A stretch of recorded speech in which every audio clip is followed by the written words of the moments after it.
Keep your radio dial right here. You're locked into the hottest news station on the planet. Hot 702.5 in FM sound. Blazing today's hip-hop, R&B, and pop music. Keeping your radio on fire. Bringing you the hottest, realest, riskiest talk shows live 24/7 on hot7025fm.com.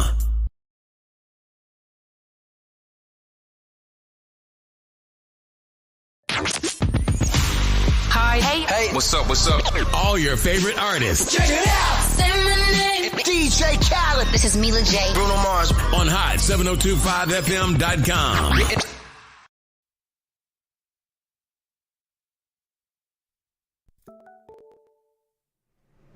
What's up, everybody, and welcome to Laugh Therapy, where laughter is the best medicine, and we elevate your mood and your mental one laugh at a time.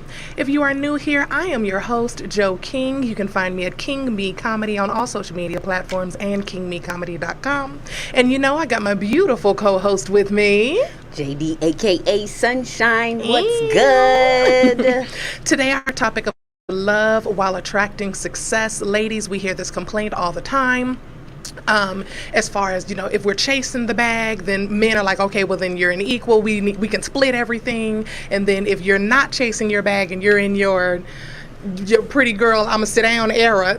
Soft girl. Yeah, your soft girl era, then it's, oh, she's lazy, she doesn't want to do whatever. So talking about dating in this new society while also trying to get to your bag today, I'm super excited to have this conversation. And today, on our topic, well, with love while attracting success, we are joined by the hilarious comedian and fellow podcast host of Love Thing, Miss Dicey Approved. Everyone show your love for Miss Dicey Approved. Get some applause. We ain't got no. We gotta clap ourselves. So I'm super excited about this topic. We're gonna get ready to laugh, learn, and be inspired.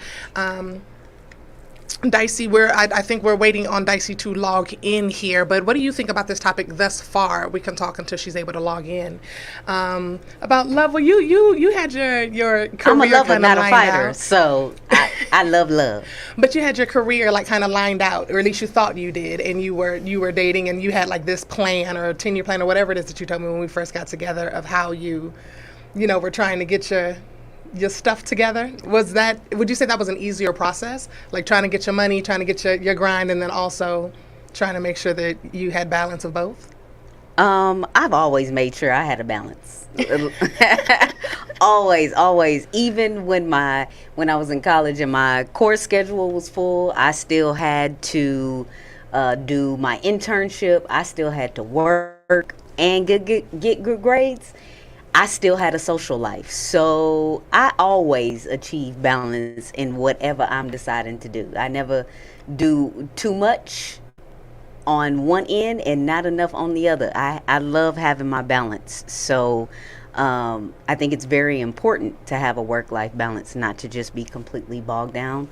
You have nothing to recharge your batteries if you don't find a way to get that connection. Even if it's just your friends, they help recharge you most times. For most people, I know for me they do. When I'm in a relationship, my partner helps recharge me as well. So I feel like having a good balance of love and work is a thing. I do feel that that's very important. I would say I never really had a plan. I think that at some point in my life I got swept into this savior complex of always having to save people. So then even in my relationships, I ended up being the person who was making the majority of the income. And I just felt like I always had to save the person I was in a relationship with, which made me kind of arrogant when it came to my financial matters. Like I needed to have my stuff together because I can't depend on nobody else, right? Like I can't depend on anybody to handle their stuff. So I gotta make sure that I got me, right? So it became difficult to not necessarily have a work-life balance, but it became difficult to be respectful in my relationships when I have relationships, because we have people. You're technically just here for my companionship, right? Like you exist to entertain me at this point, because that's how rich niggas think, though. Yeah, like that. I was like, at this point, you're here for, I don't know, dance. I don't know, do something is kind of how I felt. Not like the energy dance. I was giving. Yeah. You know, like I wouldn't necessarily say those things, but that's the energy I came into a lot of my relationships with, because we started off and I was like, all right, you got dreams, I got dreams, cool, let's chase these dreams. And it always seemed like mine started to manifest a lot quicker than theirs, and I'm impatient. You a master manifester, though. I am a master manifester, but when theirs wasn't manifesting as quickly as I thought that it was supposed to be, it changed the way that I viewed them. I was like, why are you not able to get this the way that I get this, right? It changed the way the dynamic and the respect was in our relationship, and I can admit that now. At the time, I was just like, what's wrong with you niggas? You know, like... Oh my God, I'm so tired of attracting brokenness. Like, I was just, I got into that energy instead of seeing that everybody, you know, meeting people where they were at the time. So I can see how wanting a work-life balance can be difficult for like a boss bitch, right? Like when you really on your grind, you need him to really be on his grind, or her to really be on their grind too. And they can be really on their grind, but their grind can look different than yours. And I don't know, I was judgy. I was real judgy on why they grind didn't produce the way my grind was producing. And yeah, it took some growth. It took me kind of sitting back and going, oh shit, you know, that's not cool, Joe, because you know, you can fall off at any time. Flows, yes. Yeah. I was like, you can fall off at any time, and them people, you know, they love 50,000 that you making them feel like shit about is gonna be what saves you, right? So there she is, Miss Dicey approved, guys. Hey, we lost her. Hey, girl. Hey, girl. Hey. Hey. How you doing? So you've already been introduced. To the studio, but I was looking at myself. I was like, when they gonna let me in? And then it said, "Oh, enter the studio." I'm like, "Oh, okay, oops." I understand. It was a dicey audience of one. We had nothing over here, but we basically just so we introduced you for starters, okay, and then we just kind of got to speaking about work-life balance. So managing. Work-life balance. Jess was saying that work-life balance was very important to her, and she always found time for it. And I was speaking from the other standpoint of being a woman who was kind of on my grind and making a lot of money. I became a little disrespectful in relationships, and I realize that now in hindsight because I kind of started treating them like, you're here for my entertainment at this point because I can afford all of this by myself. I told her that's how rich niggas think. I kind of started like it was the energy that I was giving off. I didn't necessarily say anything disrespectfully, but I had this air and energy about myself that you're very replaceable because I can handle this by myself, right? And then they let me handle it by myself. And here we are today. Right. And now, you know, I'm in a relationship with Jay, but for you, Dicey, what would you say, how would you, hold on, what was your first question? Balancing your personal life and a career in comedy can be challenging. How would you say that you manage to find time for both? It's extremely hard with my schedule and with just doing an art form like comedy, because men are very intimidated by it. First of all, you know, you're like you're talking to people from higher up and just talking to a whole audience. You have to have all this confidence, and you know, men say that that's what they want, but do they really? I don't know. They say we don't know what we want, but I feel the same way when it comes to that. Yeah, definitely. But I would say that you know, there's still a lot of downtime to comedy. It's definitely a nighttime thing, you know. So sometimes that could be an issue too, because it's, you know, you're not getting home till 2 and 3 in the morning. The clubs don't even open sometimes till 10. You know, like so. It's a late thing. It's a nighttime thing. I just think with any relationship though, compromise is just the name of the game. You know, that's just like. Let me tell you, as a spouse of a comedian, and she's just a beginner. She hasn't been on the stages she will be on shortly. But you have to be confident in your relationship and have a lot of trust, because everybody's messaging, everybody's DMing, everybody's texting, calling at weird times of night. And then if I'm not there, and dudes will try it, if I'm not there, they will hit on her. Point blank, period. It don't matter if we cool or not. It don't matter if we cool or not. Smile in her face the next time she comes to my comedy club, like, you know, she told me, right? So I think that's another thing you have to have is like trust in your relationship and in your partner that they gonna dead whatever happens right at the moment. And I think that's hard for people who have already gotten to that plateau. It's like, well, who can I trust? You just what you here for? We started from the bottom, Right. and we trying to get there. So, you are a comedian. Our audience is learning. Can you tell them about your special? You have a special on YouTube, right? I do have a special on YouTube. I think I haven't even watched the whole thing, honestly. They asked me to do it. I did throwaway jokes, and so I'm not just pubbing that, but it has quite a few views on it, which is cool, and it has good feedback. So I just haven't put myself out there as a comedian online yet. Like I feature for some big people. I've done, literally everybody, and been on a tour with Punky for the last 2 years. Actually, we've been these last 2 years we haven't had to put our tours together, but all the other times that we've been working together, we've put it together ourselves, staying in Airbnbs that she finds. That it's like, oh girl, I found us a $50 a night Airbnb, but it's like, okay, it's in Candyman's neighborhood in Chicago, and we see that kind of thing.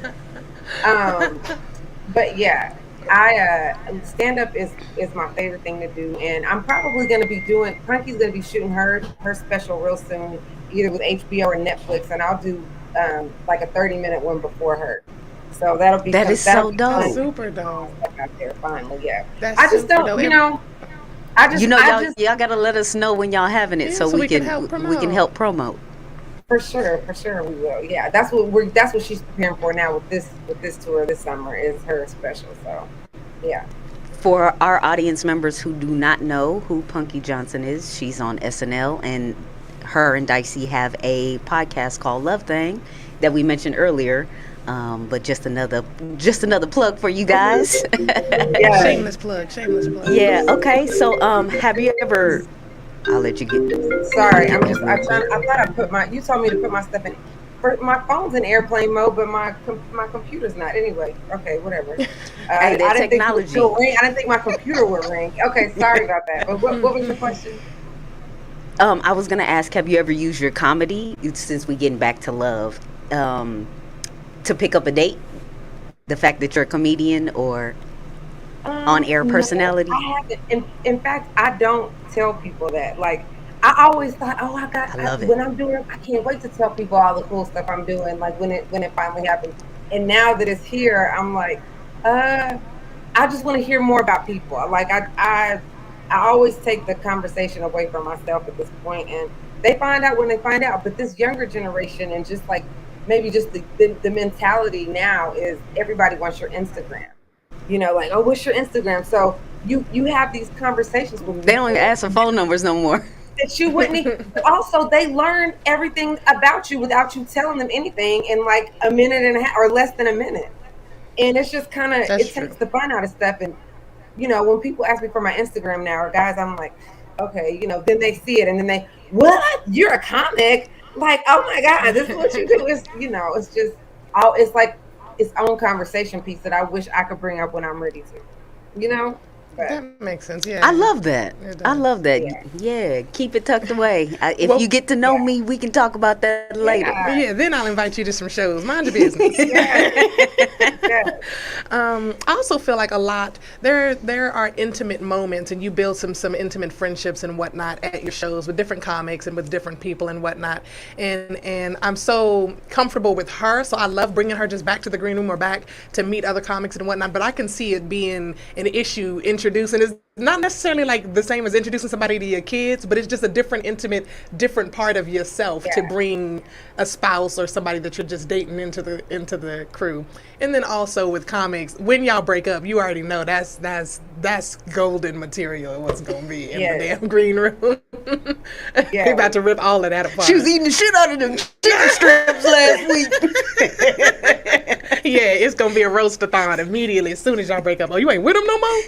I never liked that nigga. I can't wait for that. Exactly. What would you say has been the funniest or most unexpected encounter you've had with a potential date? Oh, this is a long time ago when I first moved to LA. He acted like he was gonna take me out to do it, like, cause I only eat seafood or whatever. He was like, "Oh, I know a great seafood place, girl. I'm gonna take you to this." And he was definitely already like not my type necessarily, but Gave him a I was chance. like, okay, whatever. And he took me off the MLK to a You Buy We Fry fish spot, and I was like, "This is the nice restaurant."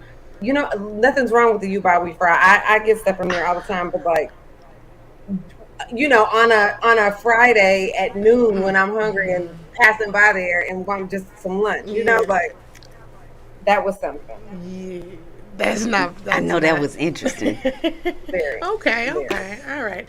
But I'm also one of those people where, like, when people are doing the Facebook things and they're like, "Would you consider this a date?" And it's like a big ass thing of wings, coffee. a big ass thing of pizza, a big ass thing of soda, whatever, with Netflix movies, and then there's a bunch of snacks, and I'm like, "It's a date to me, shit." Like, But that's like you already an oh yeah, established we've date. already been dating a little bit, yes, but it counts as a date. That's I read it that way. Like, if we're in a relationship or we're working toward one, and we've been out a couple times, yes, this is an acceptable date. But yeah, I get That's it. because we homebodies too. That's true. Are you a homebody when you can be at home? I've grown to be a homebody because of all the travel I do now. I really appreciate. Like right now, I'm in Dallas. This is the first week we've had off since Oh, May. you in our state? I'm in. Oh, I'm in. Oh, were you from Dallas? I'm from Houston. She's from from San San Antonio. Antonio. Oh, okay. All right. Yeah. So, I just came home for this weekend, but I just so appreciate my time home now. Just, I honestly, I haven't had a home in the last 4 years. I've just been a nomad. I've been, I was in LA for 20 years.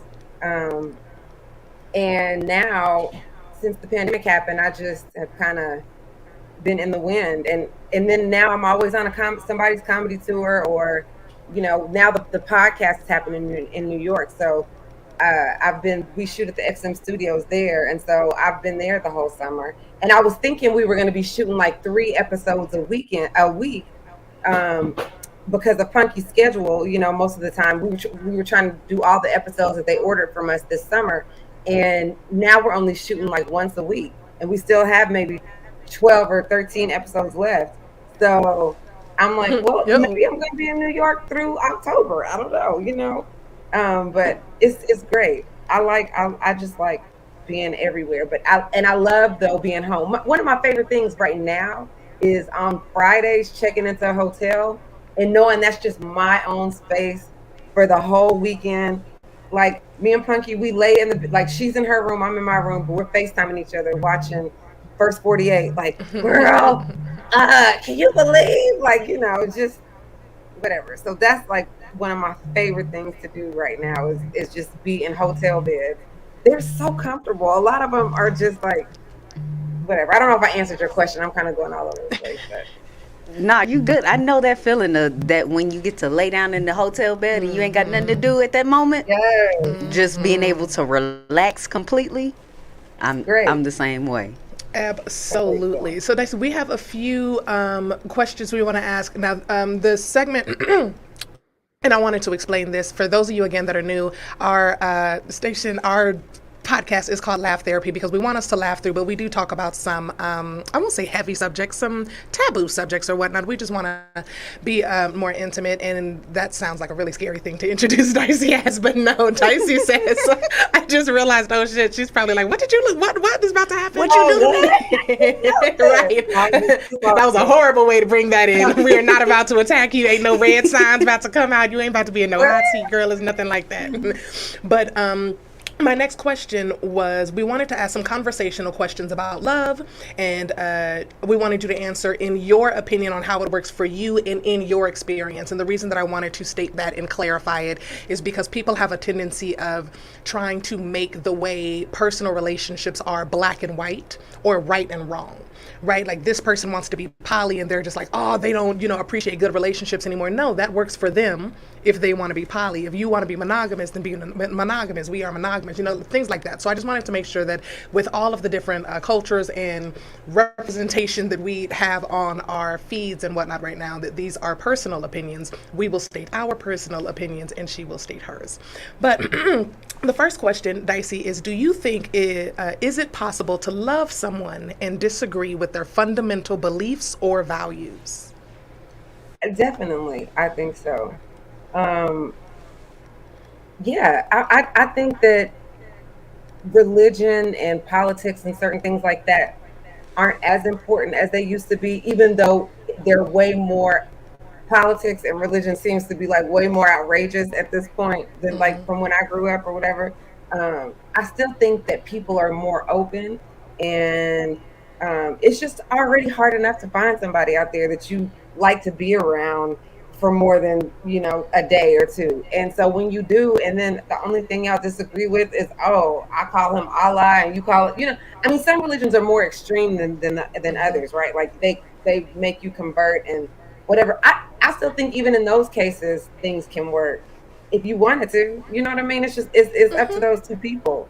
So I agree. Well, what do you think, Jess? I totally agree. It's between what those two people decide and what's best for them. If they can work out some sort of agreement, just like anything else, poly, monogamy, anything else, it's between those two people and what they decide. Now, if your beliefs conflict and you decide to have children, you decide to procreate, now that's a discussion that y'all gonna have to have. Thinking on a parental standpoint is the prior only to. thing that would make me kind of hesitant. If it's a fundamental belief such as religion, politics, sexuality, different things like that, I feel like fundamentally, once you have children, those are things that you're teaching. You teach your children the fundamental, lessons. So what are we getting ready to teach these kids, right? Or a fundamental thing is whether or not you want children. Right? So if you are pro-life and I'm pro-choice and then I get pregnant and you're like, oh, this ain't the time right now, we can do it later. You believe that there's time for that, but it's my body kind of situation. Those things can cause issue. But I also believe that love is a choice.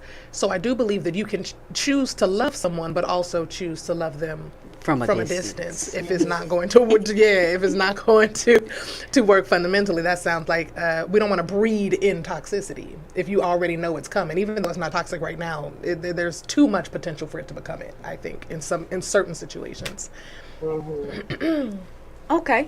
Now, tell me this, Dicey. Do you believe in love at first sight? I do. That's never been my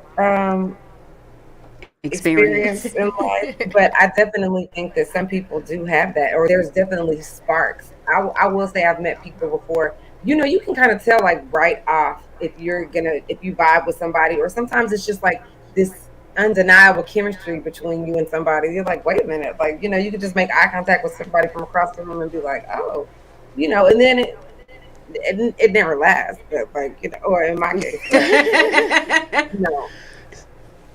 So you think it's more of like an infatuation or attraction type thing rather than true love?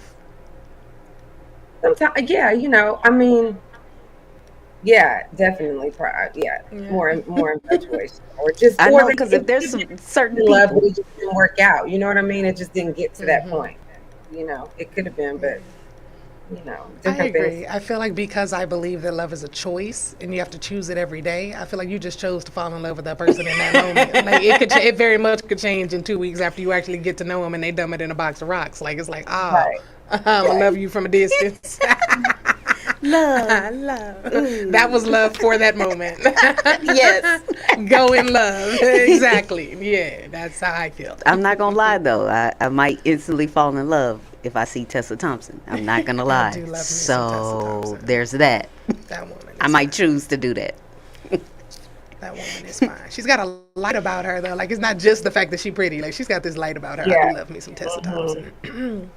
You already asked that. How do you handle dating someone who might not fully understand the demands and commitments of your comedy career? I don't.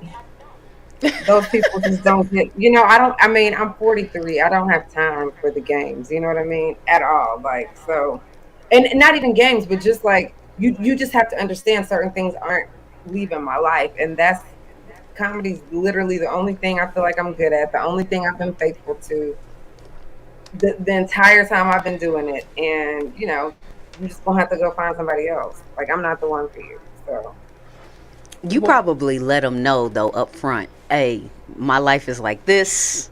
yeah, Boom, boom, boom, boom. I can fit you in, and if yeah. you are happy with that, we might can roll together. Mhm. What inspired you to start doing comedy, Dicey? Take us to where you were when you decided I'm going to step on stage and I'm going to give this a try.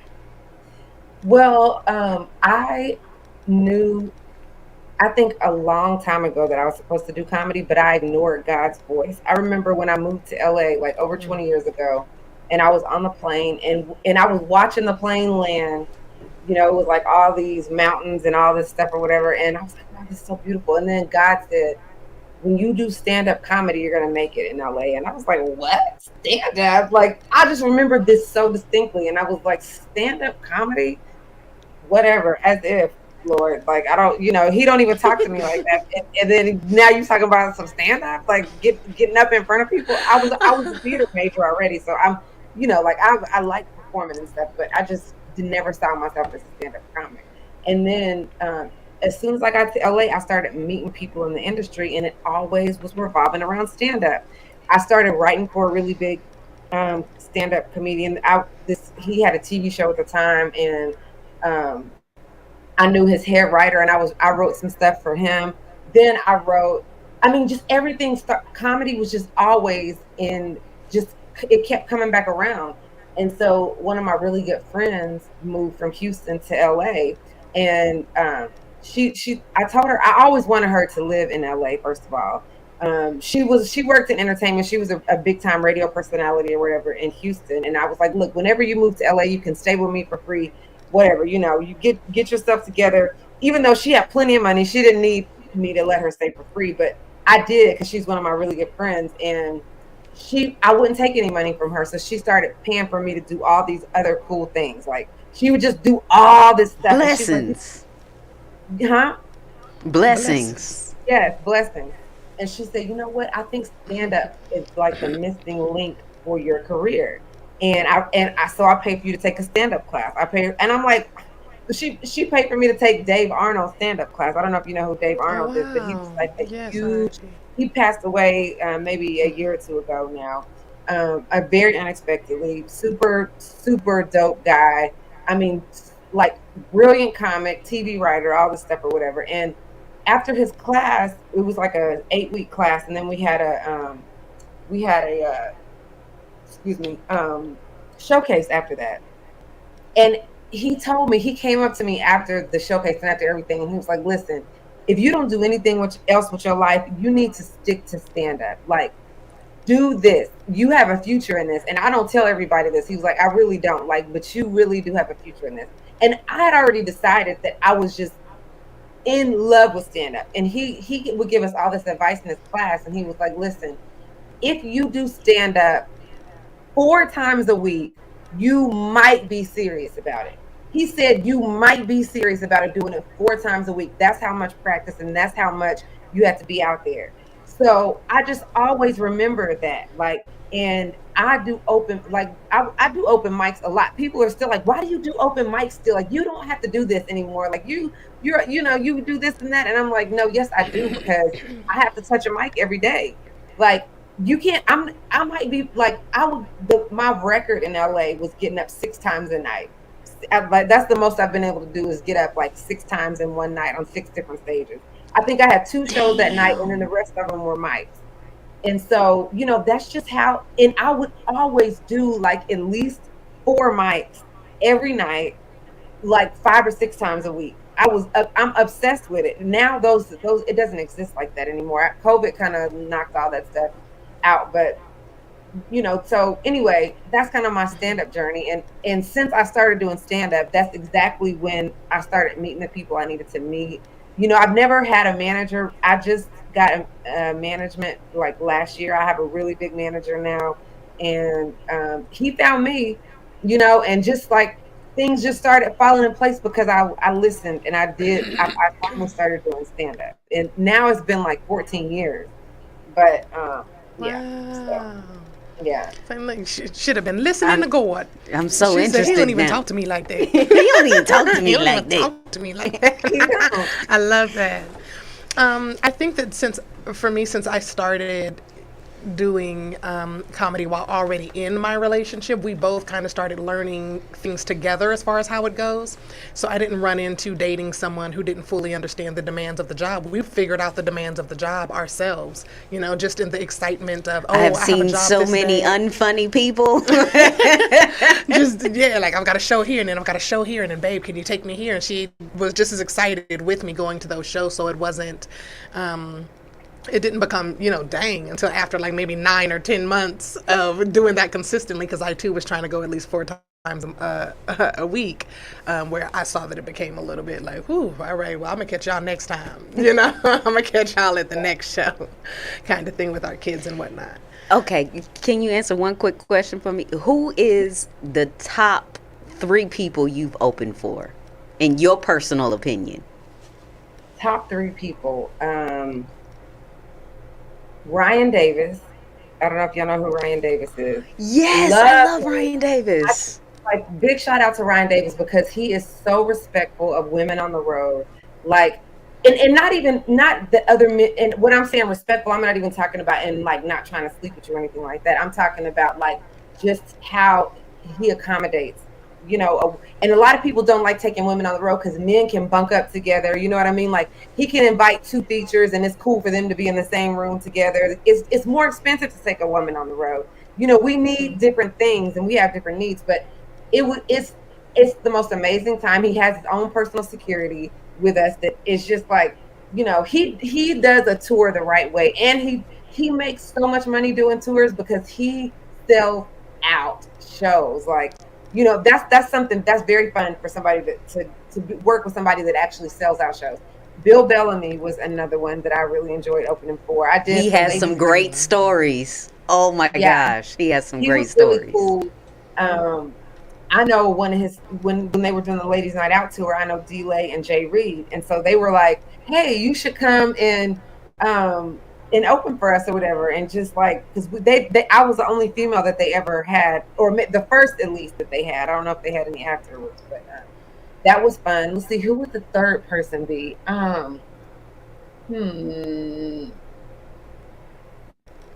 Even though, okay, Tony Baker in Dallas. I love Tony. Love Tony Baker. Tony is like one of my really good friends also. But I had one of the worst shows of my life when he came to Dallas, and I'm from here. And this was like this was New Year's Eve, like 2 years ago or whatever. But anyway, long story short, Tony is still like, just seeing his crowd. It's so crazy how different comics have such different crowds of people that come to see them. Like, you have your own audience. Like, everybody has their own audience. You're like, where did these like, I don't know, whatever. It was just a very fun weekend, like watching his crowds outside of LA. You know what I mean? And just seeing like how many T-shirts he sells. Those bakery T-shirts. Like those, he only has those available in person. So people, he creates this demand for the shirts because they're only available like when you come to a show. So everybody's trying to get a shirt, and he'll sell out of shirts. You know what I mean? Like, but he was another one of my favorites. And him and DC Irvin, they came to my parents' house, and my parents live on like 6 acres of land. My sister lives in the house behind them, and so they share a fence. And so we went and sat in my sister's barn because it was during COVID or whatever. And my parents weren't letting anybody in the house. My grandmother, my 98-year-old grandmother, lives with us, so they just were being real cautious or whatever. And my sister has a barn and a storm shelter, like underground storm shelter. So we, like they were just like, "This is the country shit. Look at this." We sit in the barn right now. Fun. That was fun, even though I had a horrible show. So those would be mine. What made the show horrible? I just couldn't get in a groove. His crowd was just not my crowd at all. You know what I mean? And like, I think that's something that's important for comics to do, is take people that whose comedy complements each other's, or y'all kind of maybe have the same. The crowd has the same sensibilities or whatever. Like with me and Punky, we do very well together. Like we don't do well with black crowds at all, and that was one thing. He had a super black. His crowd was kind of mixed, but it was mostly black in Dallas, and black crowds do not like our comedy. Either one of ours. It's like if you're not on Def Jam, especially women, they're already not giving you a chance because you're a woman comic. If you're not super hood, We've heard that. I stand in one place the entire time and do comedy. Like, my comedy's cerebral. It's like I don't talk about sex one time in my comedy, or relationships really. You know what I mean? Like any of that stuff. So I talk about politics and like, but just from a super black perspective. But black audiences, they just don't. You can't help who your comedy resonates with either. So it just wasn't my crowd whatsoever. I didn't have like a horrible. I think I did 2 or 3 shows, and one of them was just horrible, but the other ones were just like, okay, whatever. And it's nothing you can do about that. And it's my hometown as well. So that was just, I'm like, oh my God. Luckily, I didn't tell anybody that I was going to be there. But it was still people there that knew me, and whatever. It just is what it is. You're going to have good nights, you're going to have bad nights. But I will say, I have not had a night like that before that or after that. So, yeah. Okay. Well, that's good. It happens. I think my definition of bombing is just different, I guess, in my head, because what I picture as a successful show is so large and grand that when I picture bombing is like going to be so catastrophic in my head.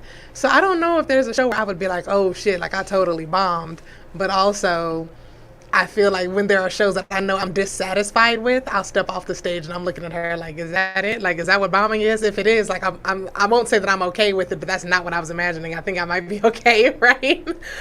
People make bombing on stage. I've seen other people bomb on stage. Eat it. Oh, man.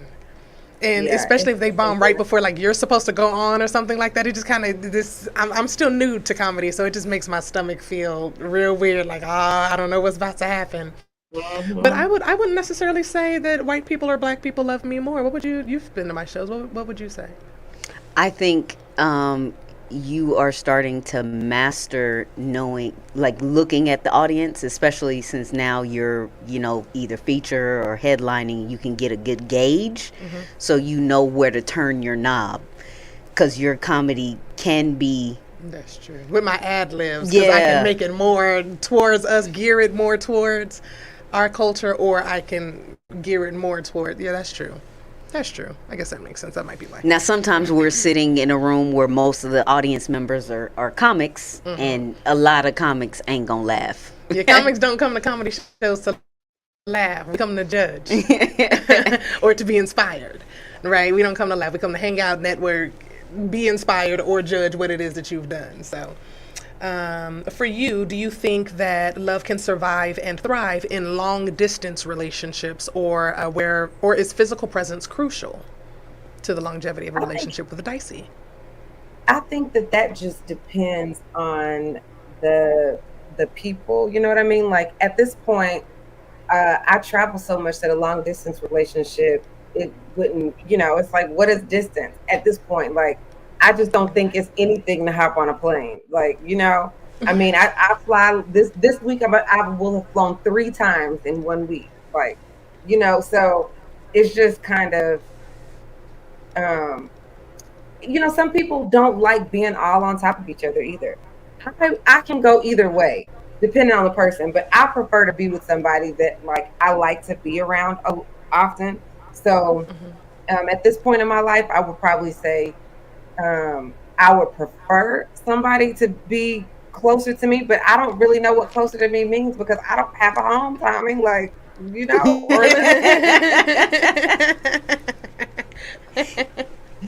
I get that. I definitely get that. Yeah, a flight is nothing. Are you a cuddler? I'm a cuddler. Yes, I am, definitely. I gotta be in the mood. Yeah, I have to check her numbers. Yeah, tell them about what we done started. We have numbers, and it's 3 numbers. This has actually been helping. 2. It's supposed to be 2, but she added a 3rd number. So it's 3 numbers. The first number is your social battery.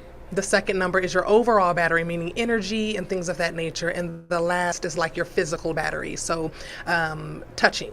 How do you feel about being touched right now? Do you want to cuddle? Do you want to this, that, and the other? So the first two are on a scale of 1 to 100, and the last one is a scale of 1 to 10. And social battery just means like, do you feel like talking? Because sometimes I can be a social butterfly, and other times words are too much for my head. I don't want to be, bothered. And same thing with her. There are sometimes she just don't want to be bothered. I just want to be in my own space. So you give that number of your battery between 1 and 100. The next one is your overall battery. And this is more so that we can help each other, because she'll say she's exhausted. She's been doing all of this for the kids, or, helping with the dogs, or doing whatever. So that second number lets me know where she is physically. Hey, I'm only at like a 40. And if I'm at like an 80, then cool, let me do the dishes tonight, or I can cook dinner tonight, or whatever. That way we're kind of balancing each other out on that. And then the last one she added was the physical battery, to let me know if she needed a hug, which means her number is on the lower scale of the 10s, and it lets her know if I'm in that zone to provide. And then there's also 0. Something like that. Like, come on, that is great. It's working. It's working, and it's a great way to communicate. Just got to make sure you remember what the numbers are. Remember what the numbers are, because we messed that. Well, I messed that up. She kept giving me low numbers, meaning that she could needed comfort. A hug last week. Use comfort, and to me, the low number meant you didn't want to be touched. So that was a bad miscommunication. She was like, "I'm at a low number," and I was like, "Oh, okay, cool. Well, bye." And she was like, "What the fuck? You're supposed to hug me and comfort me." So make sure you got your numbers right when you communicate it, because I was like, "Oh, let me leave her alone." She said she don't want be touched. And I was just over there just snowing in my own sadness. Yeah, it was so sad. I don't know what was going on with her that week. I was just like, I get it. There are days I just want to be alone. And I'm like, I need a...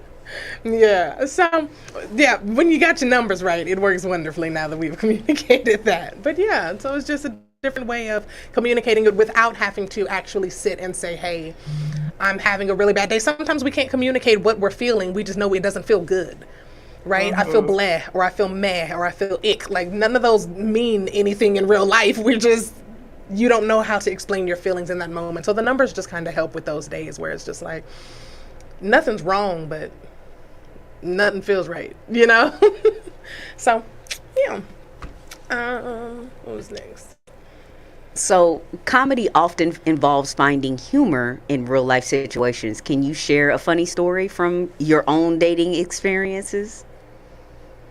Let's see, a funny story.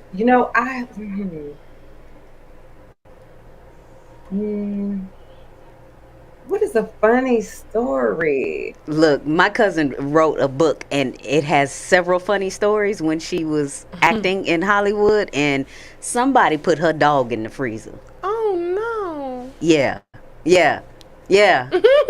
Somebody put her dog in the freezer. I hope she listening. Kay, if you listening. Huh? Did the dog die? No. She caught the dog in time. But yeah. That dog, I got an icebox where I used to be. Yeah, no, I'm not serious. I'm sorry. Go ahead. That is so bad and hilarious at the same time.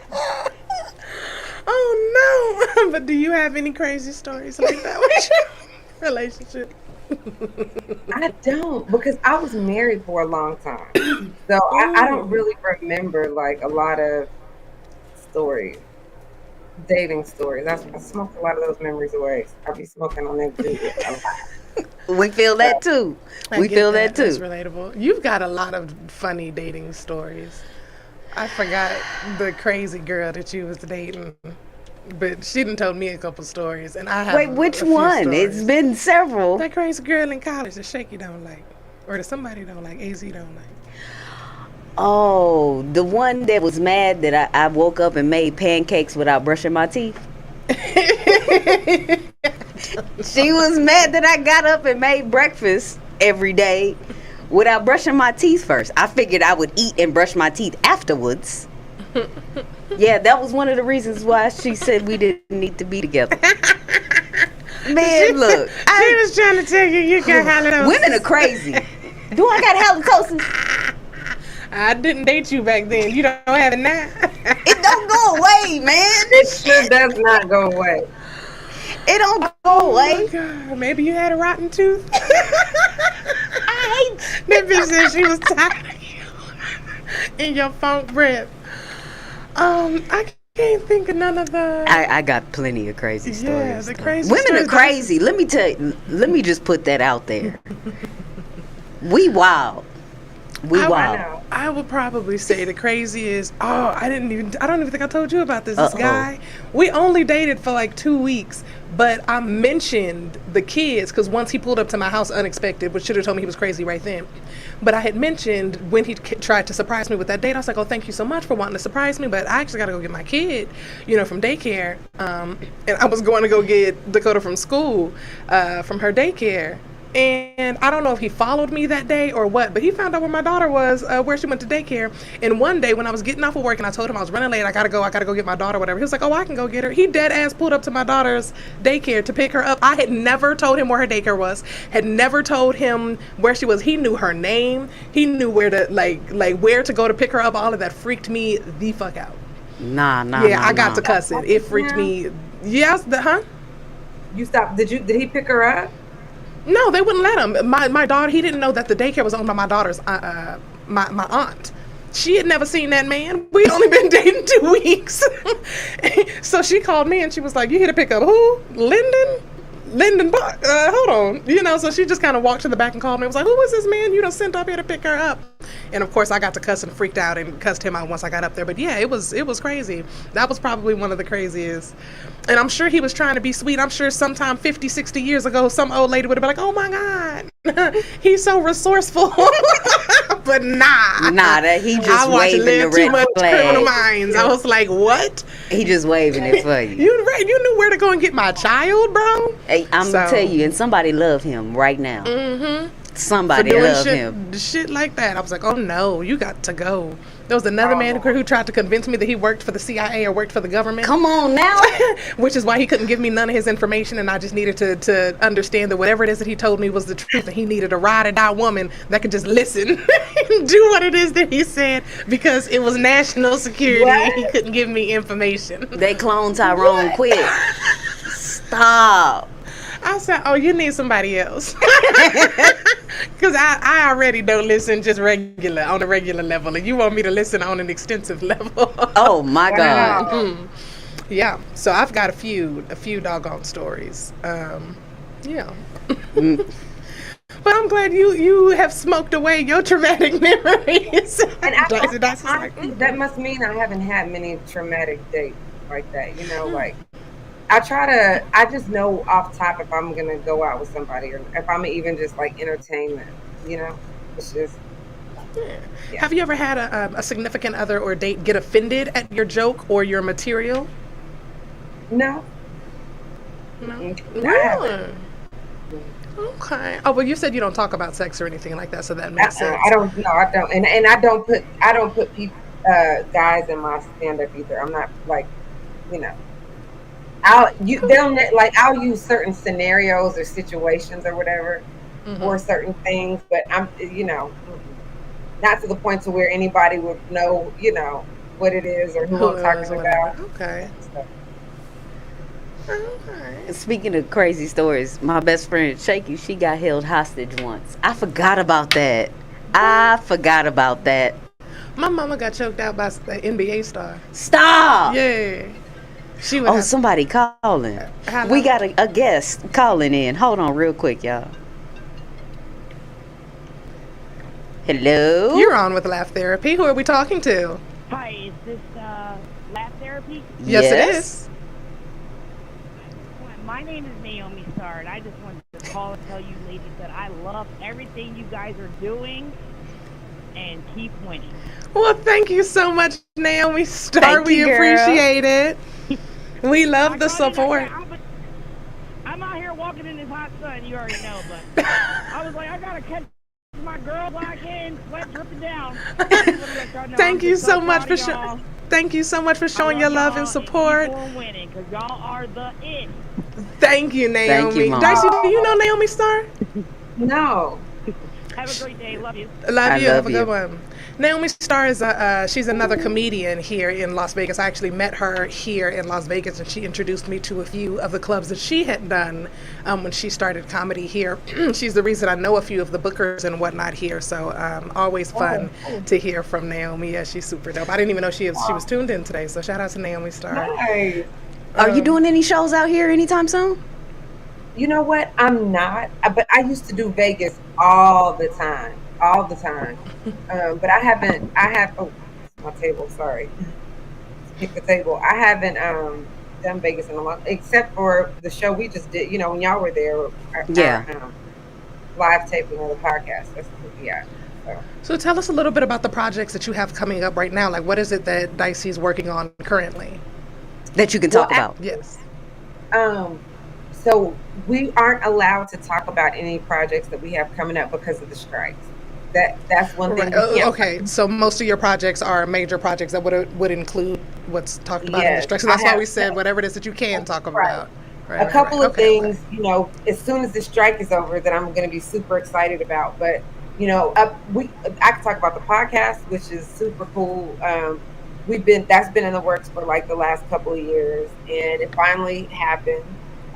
Like I told you, we're shooting in New York, produced by Kevin Hart and Sirius XM Radio, which has just been an amazing experience so far. We're talking about love. We're not qualified at all to talk about love. I saw the Side Chicks episode. Yes, the Side Chicks episode. And Punky was talking like she had major experience, honey. She was like, been a side chick, had a side chick, was a side chick. Like, all of her points were like, you got quite a bit of experience. She had a repertoire. She had a resume. Shout out to Punky Johnson, man. My favorite part of that episode was the beginning where we did the hello. Yeah, I have to go see it. For those of y'all who didn't hear, their podcast is called Love Thang, and it is available on all podcast streaming networks. Correct? It's on yes, it is. XM, Sirius, Apple. Usually, okay. Usually, Sirius, their podcasts are only available to their subscribers, but a couple of them they allow to be on all platforms. So for whatever reason, they chose to put ours on all platforms, which I love. And so yeah, you can listen to it. The first day it comes out on Tuesdays. It's only available on Sirius. Then the next day it's available everywhere you podcast.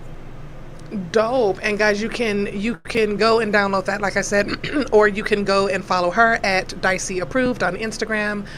Her co-host is at Punky Johnson on Instagram. And I think we had one more. How did you and Punky meet? I'm very interested to hear that. So we met in LA. She worked at the Comedy Store, and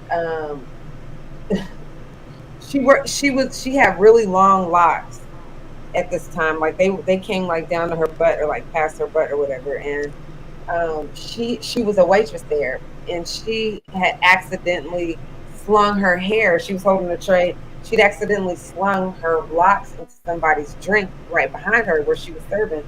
And they were like, "Oh, sorry, but you slung your hair fell on my drink." She was like, "I don't give a fuck." And she just like, that's how she would talk to the customers, and they'd be like, "Okay, yeah, you're right.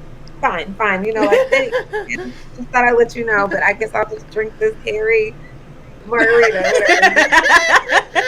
So I was like, "Oh my gosh, she is so rude. Who is she?" Like, and I steered clear from her for like 6 months to a year. Like, I just didn't want to I just thought she was like the craziest.